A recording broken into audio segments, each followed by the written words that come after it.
Oke, bismillahirrahmanirrahim. Assalamualaikum warahmatullahi wabarakatuh. Alhamdulillahirrahmanirrahim. Puji dan syukur kehadirat Allah subhanahu wa ta'ala, karena berkat rahmatnya lah hari ini kita masih bisa diberikan kesempatan, masih bisa diberikan umur, dan kita masih bisa berjumpa bertatap muka kembali dalam materi jarak jauh seperti ini ya. Oke anak-anak, masih bersama dengan Ibu Muti. Hari ini kita akan belajar tentang materi sejarah peminatan kelas 11. Mudah-mudahan kalian sudah mempersiapkan dengan baik ya, dan sudah membaca apa yang akan disampaikan hari ini. Nah, hari ini Ibu akan membahas mengenai materi masih tentang kolonialisme imperialisme Barat di Indonesia, dan di sini sudah masuk kepada kedatangan bangsa Barat ke Indonesia. Namun, sebelum kita menginjak kepada materinya, alangkah terlebih dahulu bagi yang belum subscribe, silahkan subscribe, dan silahkan nanti apabila kalian suka terhadap video ini silahkan like. Kontribusi kalian sangat menunjang terhadap majunya channel ini, dan semoga nanti kedepannya channel ini bisa semakin bermanfaat dan bisa mengedukasi bagi siapapun itu yang melihatnya. Terima kasih bagi sudah subscribe. Semoga menjadi catatan amal baik kalian di masa depan. Amin. Baik, kita mulai langsung kepada materi hari ini, yakni mengenai kolonialisme imperialisme Barat di Indonesia, yakni mengenai kedatangan bangsa Barat ke Indonesia. Oke, yang pertama, silakan kalian siapkan dulu buku catatannya ya. Oke, yang pertama, kolonialisme imperialisme Barat Indonesia itu diawali dari kedatangan bangsa Portugis ke Indonesia. Ibu yakin kalian sudah pernah membaca mengenai kedatangan bangsa Portugis di Indonesia. Nah, betul. Kedatangan bangsa Portugis Indonesia itu pada tahun 1511, yakni itu mendarat di Malaka di bawah pimpinan Alfonso de Albuquerque. Nah, Ibu yakin betul kalau kalian tahu bahwa Portugis merupakan bangsa Barat yang pertama kali mendarat di Indonesia. Namun ternyata Portugis setelah mendarat di Malaka, selanjutnya Portugis mengadakan hubungan dagang yakni ke Maluku, yang dimana Portugis tahu betul bahwa Maluku menjadi salah satu daerah utama penghasil rempah-rempah. Hingga akhirnya di sana Portugis melakukan suatu kerjasama, melakukan suatu hubungan dagang dengan kesultanan yang ada di Maluku saat itu, yakni Ternate. Namun alangkah merugikannya ketika pada saat Portugis datang ke Indonesia, khususnya di Maluku saat itu.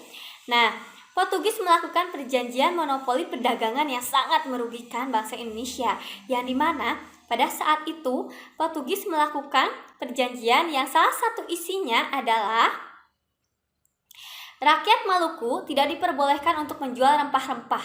Bahkan kalaupun diperbolehkan untuk menjual rempah-rempah, itu sudah ditentukan harganya oleh Portugis. Jadi bisa dibayangkan, yang nanamnya itu orang Maluku, tapi mereka tidak bisa untuk menjual rempah-rempah. Kalian bisa membayangkan mereka pasti rugi kan? Mereka tidak bisa untuk menjual rempah-rempah, mereka tidak bisa mengeluarkan barang mereka itu rempah-rempah dengan sebebas mungkin karena sudah diikat dengan yang namanya Portugis. Nah, kalian bisa membayangkan itu bagaimana rakyat Maluku begitu marahnya saat itu. Dan itu bisa kalian simpulkan bahwa saat itu kolonialisme imperialisme Barat itu berhasil. Dan itu oleh Portugis saat itu di Maluku itu berhasil. Tapi itu kalian bisa bayangkan, apakah Portugis yang lama di Indonesia? Kita lihat lagi. Yang kedua, kedatangan bangsa Barat Indonesia atau kolonialisme imperialisme Barat Indonesia itu ditandai dengan adanya kedatangan bangsa Spanyol. Ibu yakin kalian juga sudah membaca mengenai itu. Kedatangan bangsa Barat di Indonesia yaitu lewat Spanyol itu ditandai dengan kedatangan Ferdinand Magellan dengan Jan Sebastian Elcano gitu ya. Yang dimana pada tahun 1521 Jan Sebastian Elcano dengan Ferdinand Magellan itu mendarat di sana di Ternate. Namun ketika mendarat di Maluku itu Spanyol melakukan sesuatu hal yang ternyata membuat Portugis saat itu sedikit marah. Karena kenapa? Portugis menganggap kedatangan Spanyol ke sana, ke Maluku, dapat menjadikan suatu intimidasi bagi Portugis dan merugikan Portugis saat itu. Oleh karena itu, ketika kedatangan Spanyol ke Maluku, otomatis Kesultanan saat itu terbagi menjadi dua. Ternate itu mencari dukungan kepada Portugis dan Tidore saat itu mencari dukungan ke Spanyol gitu. Nah, oleh karena itu, supaya tidak terjadi perselisihan yang berlarut-larut, maka akhirnya diadakanlah perjanjian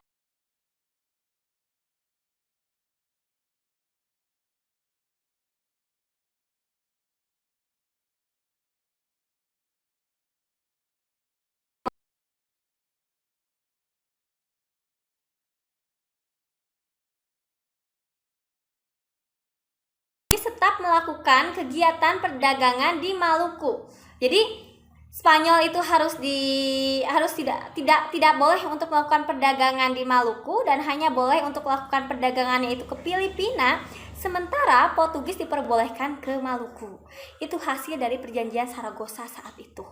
Berarti kalian di sana bisa menyimpulkan bahwa kolonialisme imperialisme barat saat itu yang berhasil antara Portugis versus Spanyol, yang menang adalah Portugis di sana.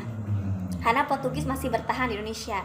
Apakah nyatanya Portugis yang paling lama menjajah? Kita lihat yang ketiga, siapa yang mendarat ke Indonesia pada akhirnya. Oke, yang ketiga ada kedatangan bangsa barat ke Indonesia yang menandai awal mulanya ada kolonialisme imperialisme barat Indonesia, yaitu adanya kedatangan dari bangsa Belanda. Dan ibu yakin betul ketika ibu menyebutkan kata Belanda, kalian sudah tahu bagaimana bahwa Belanda itu merupakan salah satu bangsa Eropa yang menjajah Indonesia itu paling lama dan sangat lama gitu ya, 3,5 abad lamanya. Dan di sini kalian harus tahu betul bahwa kedatangan bangsa Belanda ini diawali kenapa? Karena pada saat itu Belanda yang awal mulanya itu mencari limpah-limpah itu ke Lisabon gitu. Tapi Lisabon itu karena Lisabon itu udah ditutup gitu aksesnya ke sana. Lisabon itu merupakan ibu kota Portugis, tapi Lisabon itu tertutup, jadi gak bisa diakses lagi oleh Belanda karena saat itu Portugis dikuasai oleh Spanyol.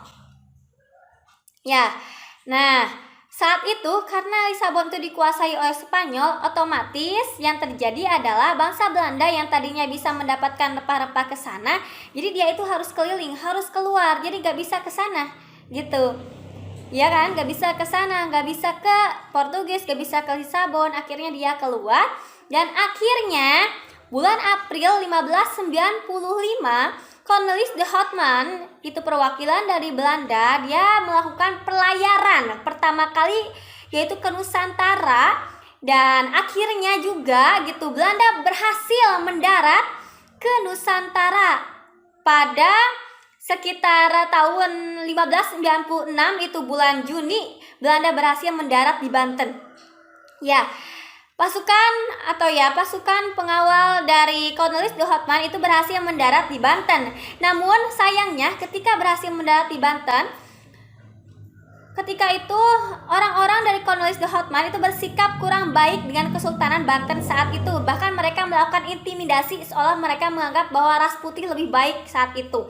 Sehingga yang terjadi adalah orang-orang Banten saat itu, masyarakat Banten merasa sangat marah karena kenapa orang Eropa sebegitu mereka berupaya untuk mengintimidasi saat itu, sehingga yang terjadi adalah 120 orang Belanda saat itu diusir, bahkan ada beberapa yang ditawan.